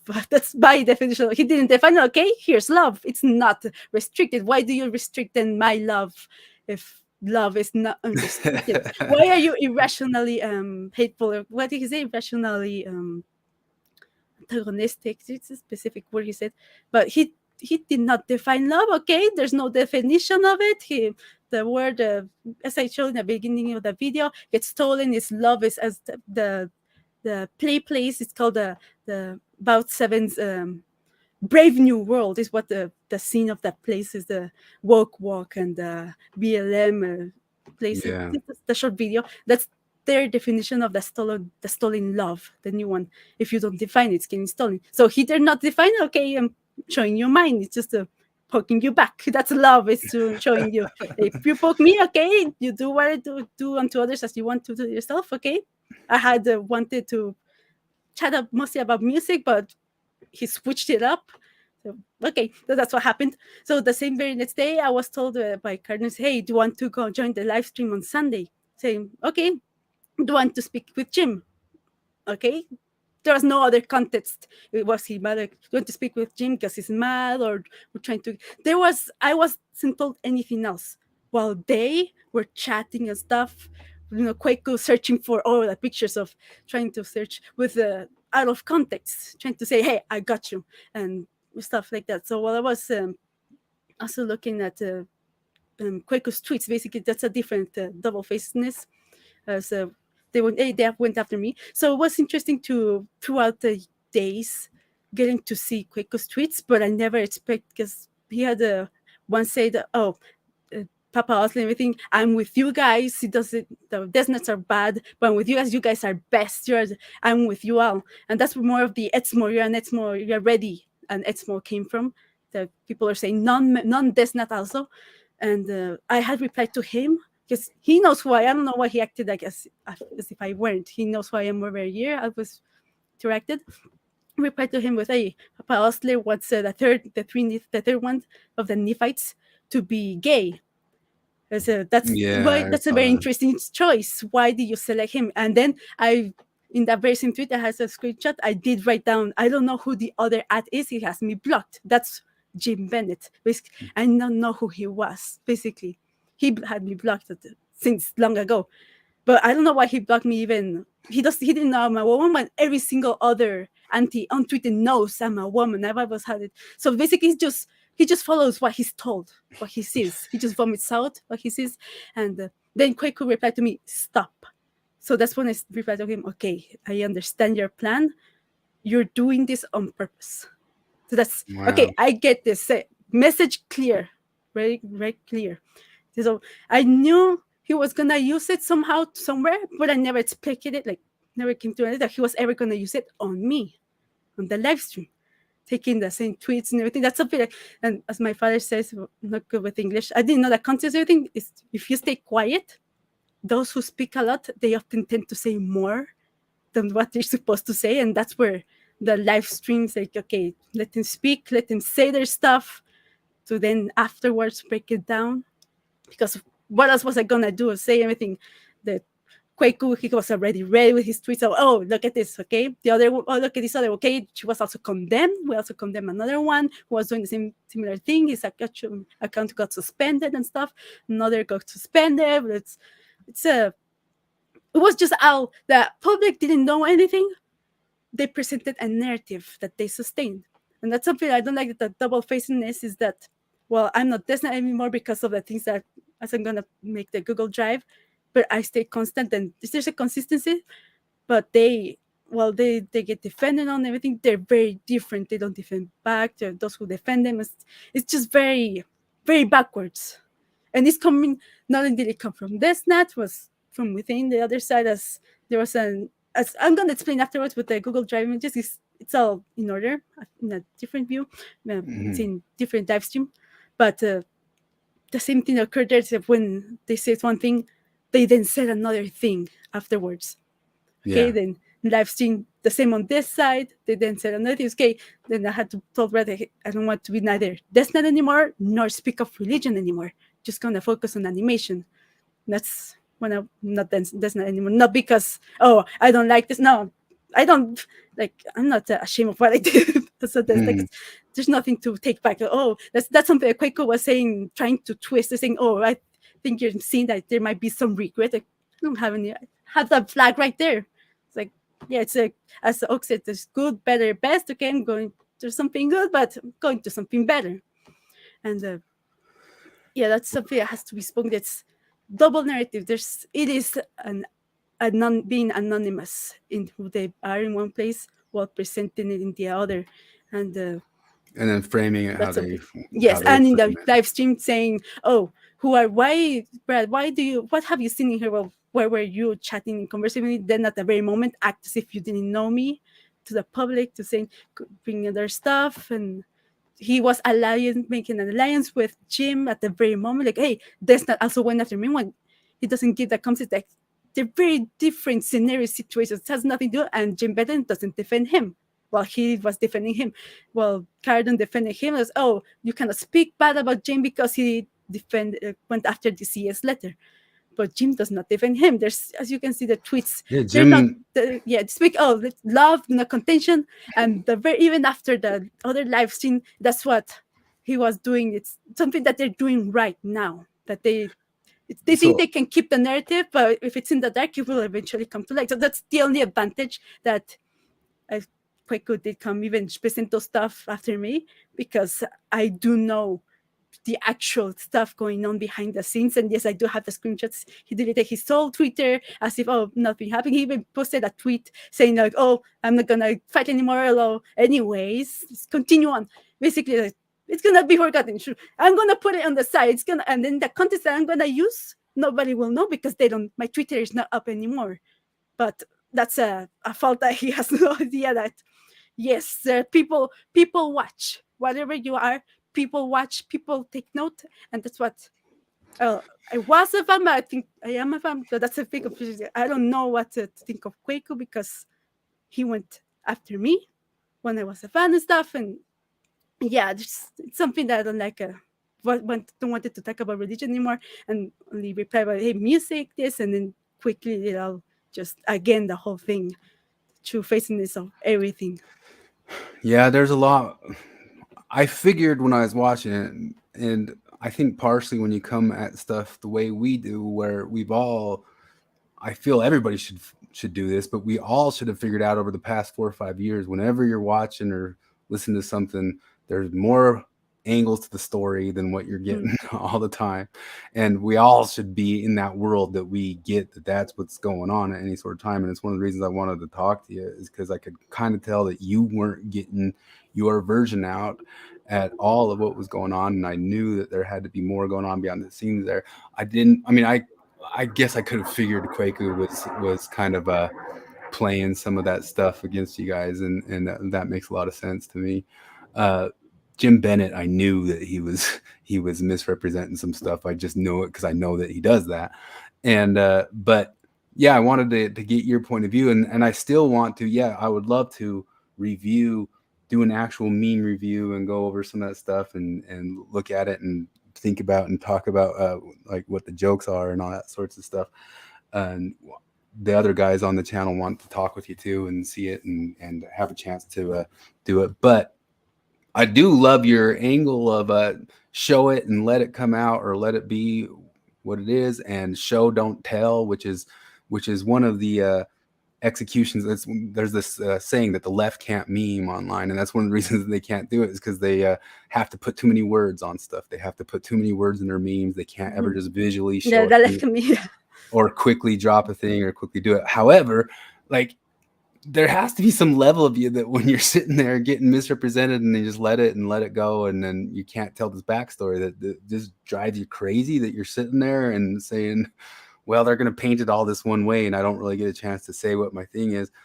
I guess it'll come out in the end. But is there any sort of feeling that you're like, oh my gosh, they're just going to just present it this whole entire way, and Jim's going to go on the other channel and throw Carden and Kwaku and Brad right under the bus, but nobody's gonna ever like call him out for that, and then he'll play Two-Face. Yeah, and that's what I found it unfair, because I was called up by my one tweet, but it was just basically just say, hey, we caught you in the moment. Basically, they did try to do that. So there's no context or anything, or not even the goal of the live stream. Basically, was trying to. I think Carden was more focused on the music video, saying, hey, do it for free. Like free. Like I never knew of any other. Was I gonna get a payment or something anywhere else? Or it just happened in that moment. But to analyze stuff and limit of my speaking English, like them, they can reply right in the moment and stuff, but I have to analyze it slowly but accurately, correctly. And that's something that screenshots work and stuff, and that's the only thing that one of the advantages of being DesNet is information gathering. Analyzing, creating stuff, and then as basically just presenting information at the end, sharing it around. It's but that's something that that's my only failure at the moment. With the little time given to me in the live stream, what was I supposed to answer? Because I need to analyze the information. I could just only answer what I could at the moment. Well, it was basically just what James is basically what he's saying. Oh, satanic, everything, fascist and stuff like that. Just I have to analyze it slowly afterwards, gather information and stuff. Then we said like, oh, well made. The video is well made fascism. It's fascism. Like that word is already stolen. There's no definition to it. It's just thrown out. Nazi, it's thrown out and stuff like that. So fascism. Okay, well, I don't have any authority. Not even I'm a Guatemalan citizen, so I can't vote in the United States. So what fascism? Even within the church, what role, what position do I get as a woman? So Jim is the one closer to control power than I will ever get. All I can do is produce a video. So that's like fascism. Like how will I ever use that word fascism? Yeah, he just blurts it out basically. Just it's just the entire left says like they think it's a dunk because they think that the right can't define woke, even though we've defined it multiple times on here very easily. But the word they can't define is fascism, and it even goes back. You can like read. Orwell wrote a whole essay on it and just said the left's fascism is just whatever I don't like, and that's going all the way back 60, 70 years right there. But the way he uses it, I mean, that's one of the things that I'd like to do. Like if we can go through and do a meme review and look at your stuff, but there are claims also of these are this Guatemalan white supremacists, which I think is real interesting right now in the national frame, that they're trying to also say that, you know, all these Latinos are white supremacists, and go like, what the heck are you guys talking about? This sort of deal, the way they frame stuff and the concept creep that goes on with that. And I want to review the concept creep and see, let's see if there could be any truth to that, and but I already know the way that they do that slipping of meanings. So one of the names they gave me was Queen of the Nazis. It was like, okay, yeah. So that's something about memes, is that you honor it. You have to trigger, you have to poke them. That's how you bring their attention to you, because that's how they focus and they move their attention away. As you can see, DesNet is a small thing, but that's where everything, DesNet should be big. That DesNet is big. DesNet is not in Spanish and everything, or the languages or stuff. What is around the world is what they're promoting. So that's what I call satanism that Jim shares around. He is a victim of the ideology virus and spreading the infection around. It's throughout the Catholic Church, every single place around the world. It's the one same message of, and again, the foundation of this, and of course the family proclamation, which I don't know why he thinks that, the family proclamation can be kept, but you can twist it. But that's not the goal of any one of his team. Every single person on his side wants to get rid of it. Do you know the proclamation on the blacks? No, what is that? The church had a proclamation before that there were, so a proclamation is not actual doctrine, it's not canon, it's just proclaiming what is canon at the moment. So it doesn't matter what origin the ban on the priesthood is with Brigham Young, the message has remained, then had other defending points, basically the gathering scriptures and everything, because of Cain, because of what's in the book of Abraham and stuff like that. So that's something that's there. But in the proclamation of the blacks, it says, it starts right away and starts with the focus that the priesthood ban is established, like as in basically a real, not just random establishment, it's more spiritually and rationally established it, but that it will eventually be returned. That's something that is there. It does involve other scriptures and the invokes there that they're limited and stuff, but it has in it that it will be eventually given. There's already a precedent to it. But the thing is, once the priesthood ban was removed, the whole thing was trashed away. Many people don't know about it, but not just some big portions that were native. Oh, let's just ignore the scripture verses. Let's just remove that the ban itself. No, the whole thing was removed. We reject the whole scriptures that are attributed as racism. We reject the whole ban itself. The whole thing was removed. There's no the whole proclamation.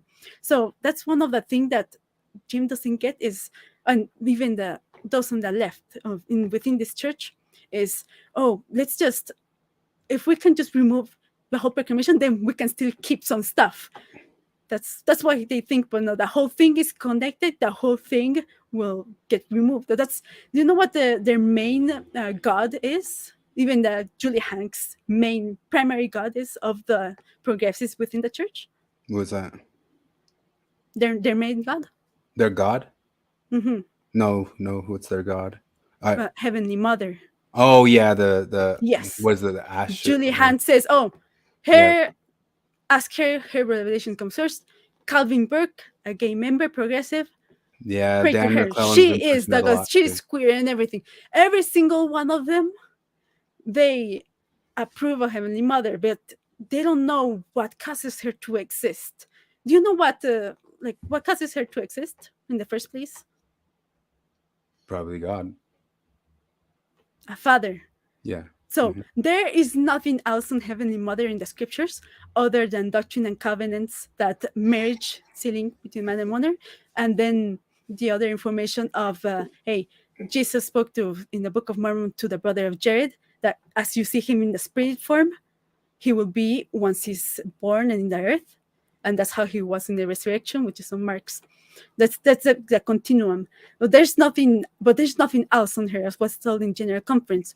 So they think they can get, if we can just twist that family proclamation, or if we can just remove some stuff, then we can keep the rest. But that's not how it works. The whole thing is connected, the whole thing we remove. The only thing they have a mother is because of the lineage and the setting of a father and a mother, a husband and a wife, the only marriage. That's the only way she even exists in context, the continuum. Mm-hmm. So if there is gay sinnings in the church, there is not a precedent and continuation. Neither is there a mother in the both males or a father in the females, so they have no Heavenly Mother in the first place. Those who are trans, well, that's a being who changes constantly. It doesn't remain, so they don't have a father in the first place. Their God is a Trinitarian God. So that's something that they don't see, is that the whole thing is removed. There is no consistent. They don't know what they will actually remove in the first, what they're gonna be losing. They think they can keep the rest and stuff like that. So, if we remove the man and woman, there's going to be some sort of creation by organizing. But then realize it's all physical. That's the whole point of being resurrected with a body, restitution of it. So there's no real procreation. So there's no real literal children of God. If the genders, there's no more genders. There's the whole structure of the first vision is removed there. It just becomes a regular Protestant or church. Basically, removes the foundation of a body and continuum. And not just Protestant, to link it back up to the stuff Kwaku's getting into, a lot of that stuff comes out of that same Gnosticism and Hermeticism too, that got mixed into those older religions as well. Like that stuff has its bases back in Hermes, and it got brought into those Catholic churches and the stuff through Aquinas and through those different, Maimonides and in the Jewish religious stuff, that Quaker goes playing with the esoteric stuff. It's not that different than the stuff that Julie Hanks is into. If that It's two different sides of the spectrum. It's that's why when you were going, like, even I don't agree with those, and like his tweets and takes, and also and other side of stuff. Like he also, have you seen that one where he's talking about the Earth being empty, the hollow Earth, and so he actually took a verse, a quote from the Brethren, even Brigham Young, but then he added in the hollow Earth and the Nazi stuff into it to twist it. Instead of the actual whole thing, the context of it is actually about the lost tribes of being taken into with the Lord, but it's an actual piece of the earth, and there's a couple takings. It's actual, the earth has been shrunk down. So it's basically twisting it with the preachings of men, but he's presenting it as hey, ignore the brethren. Focus on this esoteric stuff. Replace it. They are the new ones. Focus. If you have depression, stuff like that, they are your new God, your new leaders that replace your brethren, the new prophets. Even the recent one. Hey, there's this prophet that it's a co with Joseph Smith. Okay, he's looking for something to replace the brethren with, and that's another side of the things that's condemnable also. If you see, like, the week before on RFM, the week before Jim Bennett was there, Dan McClellan was there, and Dan McClellan talked about these epochs of what those religions go through. And part of what he was talking about is they get to a third stage, and that third stage is where they start sucking in up a bunch of these Neoplatonist philosophies and that sort of stuff too. And you have people who are always moving towards that. And all these different, they're all kind of different. Like you said, they're different sides of the same coin, but they're all kind of like pointing at the same thing. And the wokeism and all that stuff is, it really is kind of the movement of like a Gnostic Hermetic religion, kind of trying to invade. That you said it was like a cancer. I do think it's like a cancer. It's like invading from the inside and trying to warp something up. And it's happening in all the different churches. And I keep calling it Blue Church. Like the whole entire thing is to try to make one large world church that kind of all bases in and around all that sorts of stuff. And it does try to go in and, like a parasite, change all the other churches into the same thing to kind of warp them all up into the same deal. And you can end up playing with it and falling into it really easily. And there's pressure on each church to kind of start doing it from all sorts of different angles. And I think one of the things that I've been on about, and starting from the beginning, is that I think the Mormon Church should defend what gives it its salt that always should have been there. That's always been my stance and my point. And it should not give into these worldly philosophies, and not just for the sake of the people in it, but for the sake of the people without it. Because part of what that whole entire world is trying to move towards is part of the total state. This stuff even goes back into Hegel, and Hegel was a complete hermeticist who talked about going and moving into the total state, which led to Marx, which led to the critical race theorists. It's all kind of part of the same esoteric tradition that it's been sneaking up in all sorts of different ways. There's 1,000 different angles. The Hydra has 1,000 different heads, but it has long been my view. One of the reasons Gramsci said, let's go after those churches. One of the reasons they said, let's do it, is because they knew if we get them out of the way, that's when we have our clear path to making this global beast. And this is me, whatever the ex-Mormon, talking about this sorts of stuff that's where also Ezra's ego comes in. Is the wings that the very ego itself starts to fight itself until all the feathers are gone. Where else will it fight after it was persuading itself? It will destroy itself. The other churches, they don't have the same theology, the same narrative, their Jesus is not compatible. Their own theologies, it has to be taken down. Everything they have to say the same words. Oh, equity, inclusion, everything. But it's a whole thing. They have to be the same thing. So this is why I'm saying it doesn't matter if there's not is or not, until the whole church, until every single one is the same, doing the same with the kids and everything, to the one main church right now, because it is a church right now. So it doesn't matter if you're not a believer or not. It's if you do not agree with the media and stuff, then you are a heretic, you are an enemy and stuff. And it's something that it's not really something that's sad. There's not, when in my tweets, basically why they hate me is because I did present my ideas and stuff, tweets with the actual doctrine, saying, hey, you're saying there's love, okay? Well, if you're of the church, then you have to be baptized. You have to be this. You cannot twist it. Oh, there's some truth over here. Believe this. They can be saved also, but no, they remain spirit person. They're called abomination. So it's the truth, but that's basically my definition of love is saying it as it is. It's not really twisted. If you come to the church, you will hear. You will not really. You will be told about Jesus, but you also, as I said, them the things of the no, but Brigham Young did nothing wrong. This type of stuff. It's not that he didn't do anything wrong, but because of the lineage of the church, that he is a prophet, in order to be in the heavens, in the presence of God. If we condemn them, then we do not sustain the brethren. Basically, that's what we do in General Conference. Sustenance. Do we sustain as President Nelson as prophet? Yes. So do we condemn him? No. That's how it is. Did nothing. That's the real definition of they didn't do anything wrong, because the infallibility exists, but within that theology is, if you do condemn them, then you will be putting pressure once in the final judgment, once Christ is there. That's a reality of some of that stuff with more of the that's not side of stuff. Mm-hmm. Just more of the, hey, here's your stuff, and just Well, the bending of stuff. Just speaking logistically, the pressure that the Mormon Church gets from the outside of it, or the inside, the progmos and the exmos are, if we get you, it has to do with my meme when I was showing that thing of like all the, let's say we get progmo church, that if you go taking away, just like you said, this part, that part, this part, that part, constantly kind of adjusting that stuff all the way to the point of saying, well, we're going to remove this prophet or something like that, that the whole thing tumbles down. And they try to like play this gambit of like saying, hey, you can just throw Brigham Young completely under the bus, and we'll totally allow you. If you listen to Jim Bennett at the end of the RFM episode, and they start saying to him, boy, we wish you were the one running the church. Boy, we wish you were the one with the progressive ideas that made this church whatever it is. But what she's saying is the same with the proclamation, is that if they get all the concessions that they're looking for, it tears down the whole entire thing that it's standing on.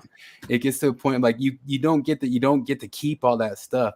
I used to make this joke that there was this article that came out in like 2020 from this Mormon writer in the Atlantic. I forget what his name was, but if you read between the lines, the whole entire thing of what the guy was trying to argue for, because he was some sort of progmo, he's saying like, hey, well, we're Mormons, but we're good. We didn't vote for Trump. Oh, we're Mormons. We're good. We have this Book of Mormon. Can we keep the Book of Mormon? Can we keep the book? No. Okay, we'll get rid of the Book of Mormon, but we can be like the whole entire thing is like give concessions. It is all connected. Yeah, and there is a dialectical movement that they're doing to try to make that happen. And I frequently joke that John DeLynn is not deconversion. John DeLynn is conversion. John DeLynn's conversion to Blue Church. Like if the whole entire thing was like, hey, oh God, we're just going to be critical thinkers, but it's not. The whole entire thing is you're going to get converted over into this total state, super state movement that we're all kind of congealing as a part of, and so all these guys go talking and saying we need to model having proper discourse with people who aren't beyond the pale and people who are able to talk. And I look at it and it's Jim Bennett and Dan McClellan and John DeLynn and all sorts of guys. And I look at the whole entire thing and go, you guys are the same church. It's the same Blue Church. You guys are not modeling two sides of the conversation. You're modeling one side of the conversation of where all this direction is going, of every single person kind of leaning towards moving towards this super state church, which it's not me inventing what that thing is. You read enough. If you read enough of the writings and their stuff, they say it right out in the open of what they're trying to do and what they're trying, like what you said about Julie Hanks. They say openly that they're trying to move towards that. The whole Gnostic Hermetic religions say exactly what they're trying to do. They all expose, like Jay Dyer. Jay Dyer's got a good channel if anybody wants to listen to it. He's an Orthodox, I think he's Orthodox Christian, but he goes into detail about the past 100 years of Fabians and Fabian socialists talking about this stuff and going into detail about the intent and the movement that they're trying to do. And it's all it's all its own movement, and they pretend like there's different sides in it, and there's not different sides in it.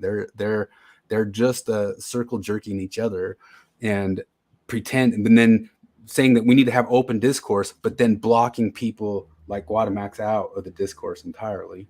And that's part of the whole entire game of it. And it's been a mind-blowing ride to just kind of see it all. But we're just poking at the tip of an iceberg here, which I didn't even actually know that we kind of get into this stuff. But yeah, and that's something. Have you seen the episode with the chocolatier prophet? The chocolate prophet, saying that the Joseph Smith was the only one who was actually correct. Afterward, the church fell. So that's something that he's correct. The moment Brigham Young is taken down, the rest of the lineage, everything. It doesn't make sense to keep it. Yeah, you have to have Brigham Young. You have to have it's all connected. You cannot take just him out and keep what he said and everything. He is taking out as a prophet. He is a prophet. Let's imagine the position of the church. Let's imagine somehow they did weasel in saying, okay, we can figure this out and cut Brigham out entirely. Do you think that the dialectic stops there and they don't just then go after the next thing and say, well, this Book of Mormon can't stay? They have to go all the way to Joseph Smith. It starts with every single thing and everything. You can't appease that and not get rid of all of it. It's just the next thing, the next thing, next thing, next thing. There's the church either can't exist for them. It's just the end of the line, what the whole thing says, or they have to stand by what they are and have been and all that sorts of stuff. And if there are any changes, and I've said this multiple times on Jacob Hans' channel and other stuff, is that if they need to change or they're going to change, the change should be themselves, their prophetic vision. They should steer their own destiny 100%, 1000%, not be steered by these people, political movements. And Jim Bennett going around acting as judge or person who says that he's the one who should know what's good or right or wrong and all that sorts of stuff. He made this joke. He said that the Midnight Mormons didn't have a univocal voice in their debate that they had with RFM, and that just made them all look ridiculous.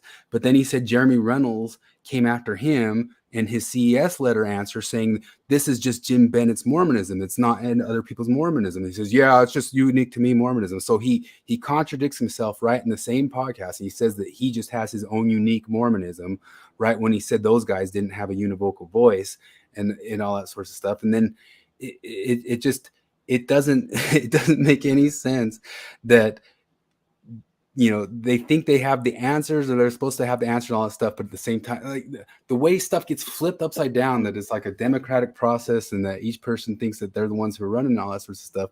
And it's so strange for me being the one on the outside. One of the reasons I'm on the outside is because I didn't think I was some galaxy brain who should stay in it and try to change it towards my sensibilities. And then all these years later, I'm the one who stops back and looks at it and says, wait a minute, there was a lot of stuff that was super good about that. And I'm super grateful about it. And how it was a good thing. And not only just a good thing, a thing that can be to use a Dan McClellan word, a prophylactic against something much worse coming in.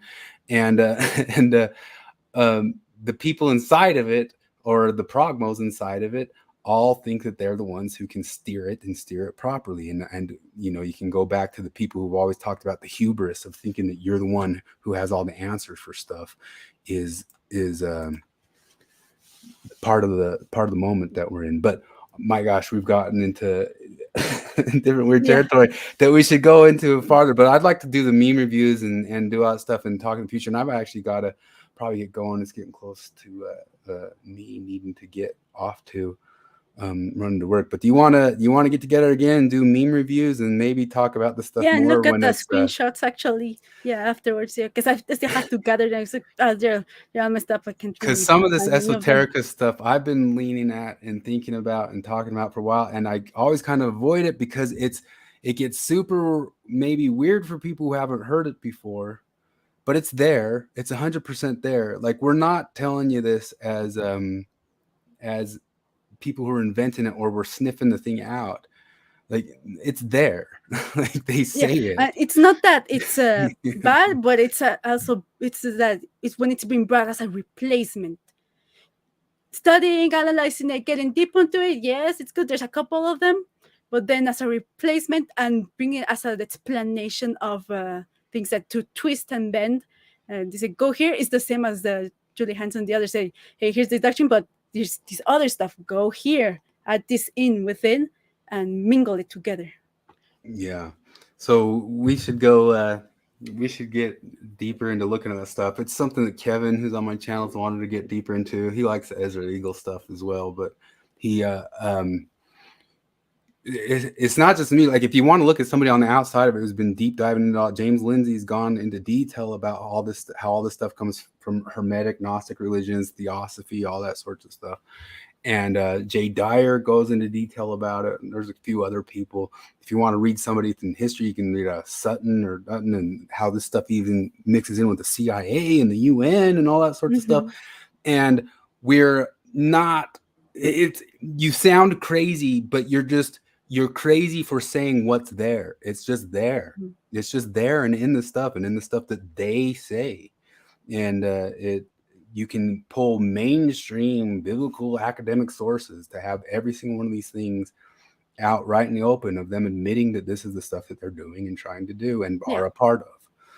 And it drives me nuts, but it's also nuts to try to piece it all together because there's so many different angles of it all and so much history that it hurts my brain sometimes. But sorry to rant on that. Oh, it's okay, because even within DesNat, we also have our own group of more esoteric portion. But it's something I have to tell you, because it's very different, the final conclusions that are... Yeah, there's people who say there's good versions and bad versions of everything. And I think it all comes down to the hubris. Like, how much are you humble to what answers are, or how much are you the one who thinks you got all the answers? Or if we want to apply it to your actual own cause instead of the actual message, like bending it. Like, I don't like this, so I'm going to get this and justify it to destroy this other thing. Yeah, exactly. It's a very weird portion. It's super weird. But it's interesting depending on the view or outlook or perspective you have. Because even in ours, when we go through because one of the animated films I'm making actually involves with Buddhism, is like Japanese and Shintos and Japanese Shintoism, Buddhism, and the portion of it, Buddhism, is actually a Tibetan portion that was actually like Theosophists brought a book here and helped in the just. So it's all involved information, but it's something interesting to look at. But it depends on the perspective, and even I have to share also with you all what our group, what's inside DesNat, what is being spoken. Yeah, I'm sure I can learn a ton from you guys the same way I have from like a bunch of those other channels. But their stuff goes so deep, it gets so weird, and there's so much more to the world than people realize. But but we'll try to start sorting it out and maybe figure out more and see what you have. And also meme review. I want to see all these Polynesian and Latin American white supremacists for the Aryan nation. Have you seen in my Twitter, just this guy that was, so I don't know, I think they sent specifically, he's a Spanish anti-Mormon speaking. I think they specifically sent him over here, like, where's the threatening meme you sent to Jim? And it's like his channel is just Spanish anti-Mormon. Like, yeah, I think they're sending me now. They're Spanish. They're sending me their minions now. But even if you go put up my Twitter, if you look at my pictures in the replies, so check the replies if you can share it on screen. Just read what he says in a Twitter. Yes, and on my Twitter account, just read the replies on some of the pictures of this. You will see his replies. Oh, on your just general Twitter account. Yeah. What I have this other Marvel one that you made here, but hold on a second. Oh yeah, this is one of the other memes I made. Let me put it up. Oh yeah, and the image flip. So I just made one just in image flip the day before. Yeah, so that one's when all the whole musket thing was also started. with a what if. That's a Marvel series of a meme going on that they're using what if and just some ridiculous thing. Was a meme thing going on. I think about memes is that they live and they die. If you Yeah. invoke them or stuff, then yeah, you don't understand them. That's something like what James was saying, like, oh, Twitter forced her to delete her meme, their video. Like, why Yeah. is he saying? I said in the I live knew stream, that okay, wasn't true. the purpose of it already accomplished its purpose. It's like it's now a dead meme. I don't need to keep it up. I said, oh, he was just in that thing saying, oh, Twitter forced her to remove it. It violated the rules. It was very evil. So that's the one I made with image flip yesterday. So if you can read it, like dank memes is like memes food. is like Not food. everyone gets it. Yeah, It's like I actually borrowed there's that and put it on the thumbnail of this. Yeah. Let's see here. So not that who's one commenting? read the comments on the chinchilla one. That's one of my pet. So read it. So go down and show more. Can you read it? And that's after the gym video. Is he because he's a D's nut? Yeah, that's Spanish. Like, okay, now there's that's something that I noticed that to them, so in the gospel, there's in their church, Oh, there's this guy. repentance and stuff. I've But seen this guy before. for them, once you're something, you are always that something. The narrative has to keep on saying. There's no In the other changing, tweets, yeah. they're saying, "Hey, does it have a musket and stuff, or did he die by a musket?" In the other pictures, so that's something that they have to maintain. That person that I'm not this nut, but they have to say, like, "Where is it? Where is it? Do it." They have to have me still use it, but I say, "Nah, I don't have to follow what they want me to be." They have to maintain that narrative, or else it just breaks. He dropped multiple times, like, how dare these people associate, and it's just beyond the pale associating. How dare you make the equivocation and equivalate and all that sort of stuff. And that whole universe drives me nuts. It drives me crazy. It also drives me crazy. Like if I was somebody talking with you in the current world nowadays, you're supposed to do some preamble because people are so stupid. Like, hey, I want to tell everybody here that I don't necessarily agree with it. Like, it drives me nuts. It's such a world for infants, but that's the world that we inherited here. So all we can do is meme along with it. So that happened in the live stream also. Instead of, I think the whole point was to try and focus more on the music project on the live stream, but then just like Jim just saw me basically as the embodiment of Desnat, as he's speaking to me of how much he hates Desnat. Is somehow gonna affect it. Like, no, we're supposed to just talk about possibly just making a music video or stuff like that. I think that's what's Cardon's goal basically, but I'm not sure. I don't know what was the goal. I was never told. I just brought in at the moment, like, okay, I'm just gonna listen. But it's I don't know. They see the things that you wear, grandstand. Stuff. Yeah, and you have to embody the whole thing. Go ahead. Sorry. Oh no, it's just more like I was more of the embodiment of Desnat to him. Yeah, like, and he didn't see me as Brad was trying to say, look at me as a person that we're trying to communicate what our actual skills are, what we can actually work on to actually try to build bridges. That's the whole goal of the gospel. What Nelson says, build bridges, avoid contention, but it didn't. You can't do it with others. You can't do it with slimes and sludges and fascists and that sort of stuff. But Jim, the whole entire thing has just been because now he's been on a rampage going around all these different channels saying like, I am here to model what proper discourse is, when we've all seen him be a dick face all over internet and even been dick faced directly with me. And it just drives me nuts seeing somebody who's such a hypocrite going around saying like, whoa, yes, President Nelson, right to your face. Like you got this. And, jumping on that. And that essence, whatever that is, has been one of the things that has driven me the craziest in my entire life. It was so rampant on the mission. It drove me nuts. There was always these guys I'd frequently say like they'd sleep in and then they'd be the first ones to come out and chew everybody else out because their tie wasn't on right at 9 or something like that. Like, you slept in 2 hours, stupid. That's who you are, Jim Bennett. And we've known your type since forever. And now you're going around on a rampage of what that whole entire podcast was to show you as a very smart person and a very good person. Very good, very smart. Jim Bennett is very good and smart and against this stuff. And everybody should know that he can model proper discourse because he's very good and very smart. anyway, we're hitting the 2 hour mark, and I want to do this some more. We'll do some meme stuff. So let's talk about it. Maybe are you on Facebook or email or anything like that? Or? I do have Facebook, but it's more of a locked, not private. Well, but maybe you can look me up on there. I'm just on there with me and my face and name, and we can exchange either on there or on Twitter. Twitter's a little bit of a difficult platform to message very easily. But something I was presented with Guatemax animation is that even those within Disney, like I've always just presented my YouTube channel animation there, but they never went on to click on it or watch it. It's like there's my name's right there if you want to see it. They would have known also, but they never leave the bubble of Twitter.